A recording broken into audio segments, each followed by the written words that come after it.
আসসালামু আলাইকুম রহমতুল্লাহি বরকাতুহ। অনলাইনে ঘরে বসেই ডাচ বাংলা ব্যাংকের অ্যাকাউন্ট খুলুন, দেশ অথবা বিদেশ থেকে মোবাইল দিয়ে। আজকে দেখাবো কিভাবে দেশ অথবা প্রবাস থেকে মোবাইল দিয়ে অনলাইনে ব্রাঞ্চে না গিয়ে ডাচ বাংলা ব্যাংকের একটি সেভিং অ্যাকাউন্ট ওপেন করবেন। তো শুরু করার আগে সবার কাছে অনুরোধ থাকবে আমার ইউটিউব চ্যানেলটি সাবস্ক্রাইব করে দিবেন এবং যারা ফেসবুকে দেখছেন অবশ্যই পেজটি ফলো করে দিবেন। তো প্রথমে আমরা ডাচ বাংলা ব্যাংকের যে অ্যাপটি আছে নেক্সাস পে, এই অ্যাপটি ওপেন করি। তো আমরা প্রথমে নেক্সাস পে অ্যাপটি ওপেন করে নেব। তো এখানে আরেকটি কথা, আপনাদের কিন্তু অ্যাকাউন্ট খোলার আগে আপনাদের এই নেক্সাস পে অ্যাপটি রেজিস্ট্রেশন করতে হবে। আপনারা যদি রেজিস্ট্রেশন না করে থাকেন, আমি এর আগে একটা ভিডিও বানিয়েছি, যে ভিডিওতে দেখিয়েছি কিভাবে নেক্সাস পে অ্যাপটি রেজিস্ট্রেশন করতে হবে। যদি আপনারা সেই ভিডিওটি না দেখে থাকেন, তাহলে আমি আমার এই ভিডিওর নিচে ডেসক্রিপশনে লিঙ্ক দিয়ে দিব, আপনারা ভিডিওটি দেখে নেবেন। আপনারা যদি আগে দেখে থাকেন বা আপনার যদি আগে নেক্সাস পে অ্যাপটি রেজিস্ট্রেশন করা থাকে, তো এখন আপনারা কিভাবে ডাচ বাংলা ব্যাংকের অ্যাকাউন্ট ক্রিয়েট করবেন। তো চলুন শুরু করি।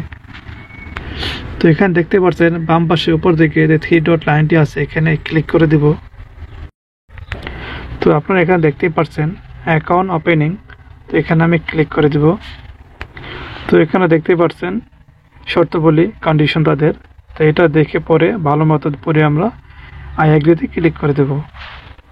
এটা অবশ্যই সমস্ত যে কোনো ব্যাংকে আপনারা অ্যাকাউন্ট করতে যাবেন তাদের একটা বিধিমালা থাকে, তাদের একটা রোল থাকে, সেটা পড়তে হয় এবং অ্যাগ্রি করতে হয়। তো আমি এটাকে অ্যাগ্রি করে দেব। তো দেখতে পাচ্ছেন এখানে আমাকে সর্বপ্রথম প্রোভাইড পার্সোনাল ইনফরমেশন, এটাকে পূরণ করতে হবে। তো নিচে আমি এই অ্যারোতে ক্লিক করে দেব। তো এখানে দেখতেই পাচ্ছেন পার্সোনাল ইনফরমেশনের মধ্যে এখানে আমি যখন নেক্সাস পে অ্যাপটি রেজিস্ট্রেশন করেছিলাম, ওই সময় এনআইডি নাম্বার দিয়ে লাগিয়েছিল, তখন আমার এনআইডি নাম্বারটি দিয়ে এটাকে রেজিস্টার করেছিলাম। সেখানে এনআইডির নাম্বারের পুরো ডিটেলস, আমার পুরো বায়োডাটা এখানে দেখাচ্ছে। তো নিচে আমাকে যেগুলো আসেনি সেগুলো আমাকে পূরণ করতে হবে। তো দেখতে পাচ্ছেন উপরে আমাকে আমার বাবার নাম লিখতে হবে, নিচে মায়ের নাম লিখতে হবে, তার নিচে আমার ওয়াইফের নাম লিখতে হবে, তার নিচে দেখতে পাচ্ছেন প্রাইমারি অ্যাড্রেস। তো উপরে আমি আমার বাবার নাম লিখে দিচ্ছি। তো অবশ্যই আমাকে যখন নাম লিখতে যাব ক্যাপিটাল ওয়ার্ড দিতে হবে। অবশ্যই আমি যখন নামগুলো লিখবো ক্যাপিটাল অক্ষরে লিখবো, বড় অক্ষরে লিখবো, নির্ভুল লিখতে হবে। আমার নামে বানানে কোনো হয়তো ভুল করা যাবে না। তো মায়ের নাম লেখার পরে এখানে আমি আমার ওয়াইফের নাম লিখে দেব।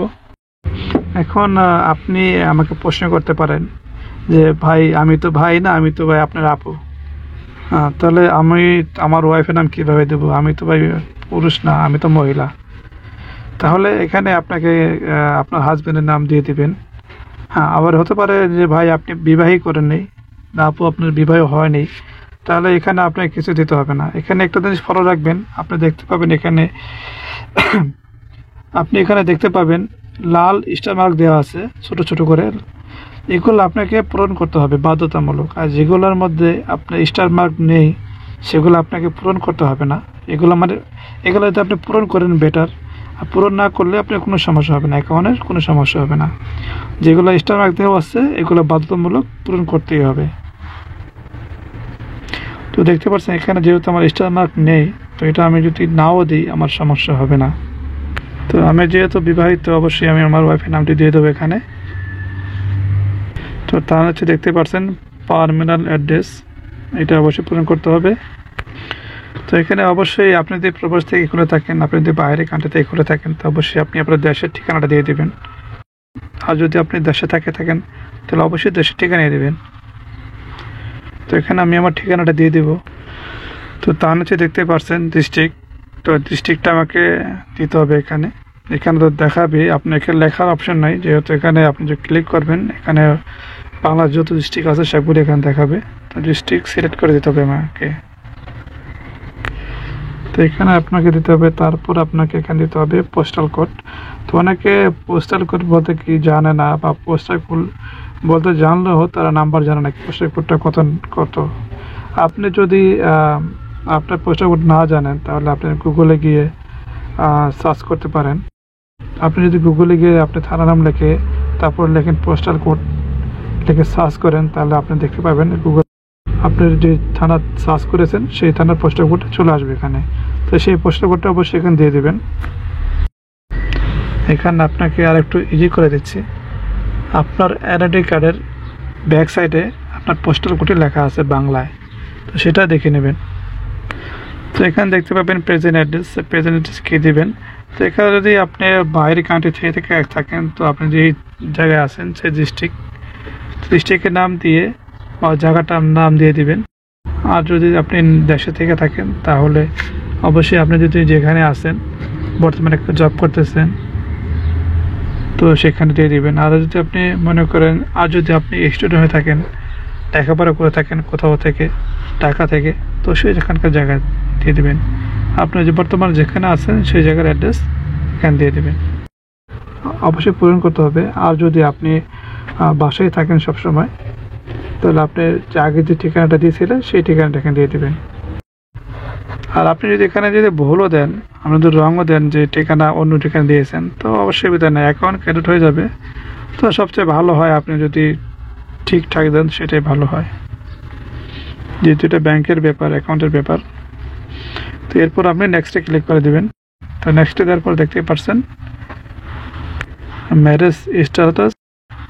তো এখানে সিলেক্ট করতে হবে আমি বিবাহিত না অবিবাহিত। তো যেহেতু আমি ম্যারিড, তো ম্যারিড দিয়ে দিচ্ছি। তো তার নিচে দেখতে পারছেন অকুপেশন, আমার পেশা কি। তো এখানে আমার পেশা যেটা এখানে সিলেক্ট করে দেব। যদি আপনার কোনো কিছু না মিলে, আপনার যেগুলোকে দেওয়া আছে কোনোটা ম্যাচিং হয় না আপনার জবের সাথে, তো এখানে আমি সার্ভিস দিয়ে দেবো। আমারও এখানে ম্যাচিং হয়নি কোনোটার সাথে, তো আমি এখানে সার্ভিস দিয়ে দিলাম। এরপর দিবেন আপনার স্যালারি, মান্থলি ইনকাম কত। তো মান্থলি আমি দিয়ে দিলাম, তো আমি দিয়ে দিলাম মান্থলি ইনকাম। তো আমি দিয়ে দিলাম এখানে মান্থলি ইনকাম কত টাকা। এখানে কম বেশি দিলে সমস্যা নেই, একেবারে কম দেওয়া যাবে না, মিনিমাম 50,000 টাকা দেওয়া যেতে পারে। আর যদি আপনি বেশিও দেন কোনো সমস্যা নেই। তো এরপর দেখতে পাচ্ছেন সোর্স অ্যান্ড ফান্ড। তো আমার এই অ্যাকাউন্টের টাকা কীভাবে আসবে সেটা এখানে দিতে হবে। তো এটা আমি আদার্স দিয়ে দিলাম, যেহেতু আমার কাছে অ্যাকাউন্ট একটা না, অনেকগুলো অ্যাকাউন্ট করেছে আপনাদের জন্য। তো আমি প্রবাস থেকে কয়টা ব্যাংকে টাকা পাঠাবো, তো এগুলো তো শুধু আপনাদের জন্যই বানাচ্ছি, সবগুলো তো আমার টাকা পাঠানো সম্ভব না। তো এখানে দেখতে পাচ্ছেন টিন সার্টিফিকেট। তো টিন সার্টিফিকেট যদি না দেন সমস্যা নেই, এগুলো অপশন।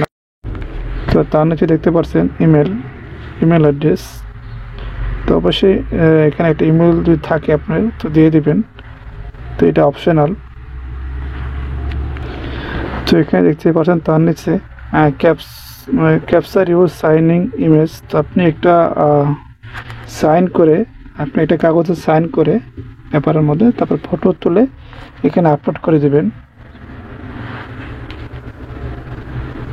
তো এখান থেকে আপনি আপনার ক্যামেরা ক্লিক করে অ্যালাউ করে দিলে আপনার দেখতে পাবেন আপনার ক্যামেরা চালু হয়ে যাবে। তো ক্যামেরা চালু হয়ে গেলে ফটোটা তুলে, সাইনের ফটোটা তুলে আপলোড করে দেবেন। তো এরপর আমি এখানে সাবমিট করে দিলাম। তো সাবমিট করার পরে দেখতেই পাচ্ছেন এরপরে স্টেপে যাচ্ছে না, কেন যাচ্ছে না আপনাদেরকে এরকম হতে পারে, কারণ আমি এখানে একটা ভুলে গিয়েছিলাম, সেটা হচ্ছে আমার ধর্ম, সেটা আমি দেইনি। তো সেটা আমি দিয়ে আবার সাবমিটে ক্লিক করে দিলাম। আপনারা যদি কোনো একটা ভুলে যান, যেগুলো স্টার মার্ক করা আছে সেটা না দেন, তো তারপরে স্টারে যেতে পারবেন না।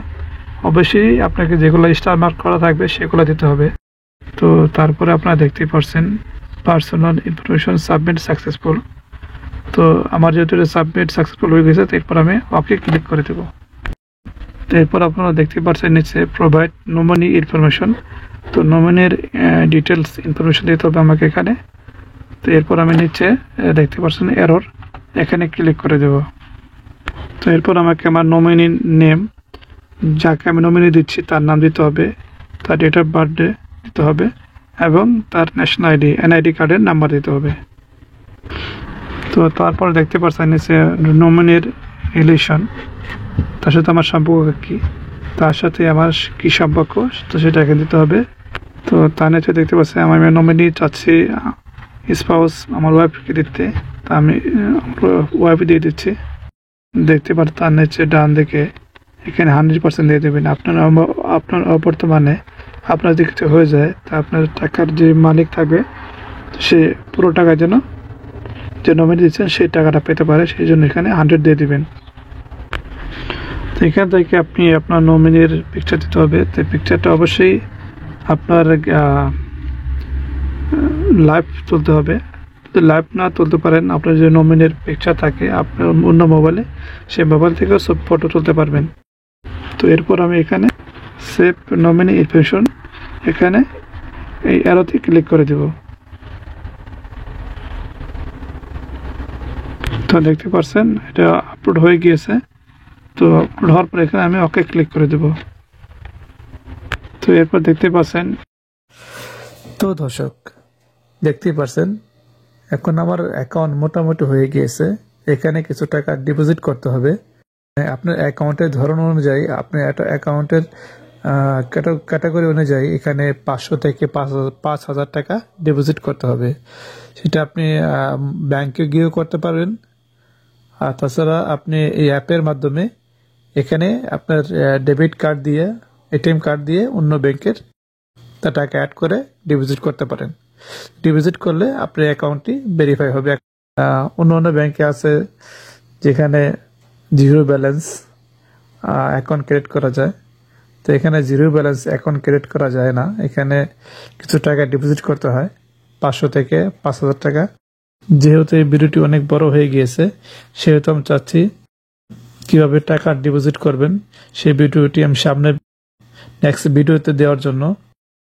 বেশি বড় হলে অনেক লোকে দেখতে চাইবে না, তো সেই জন্য নেক্সট ভিডিও দেবো, সেখানে দেখাবো কিভাবে যে টাকা ডিপোজিট করতে হয়, কিভাবে ডিপোজিট করবেন। তো এই ছিল আজকে এই ভিডিওতে, দেখা হবে আবার নেক্সট ভিডিওতে। সাবস্ক্রাইব করে দিবেন এবং যারা এই ভিডিওটি ফেসবুকে দেখছেন অবশ্যই আমার পেজটি ফলো করে দিবেন। তো ভালো থাকবেন, আল্লাহ হাফেজ।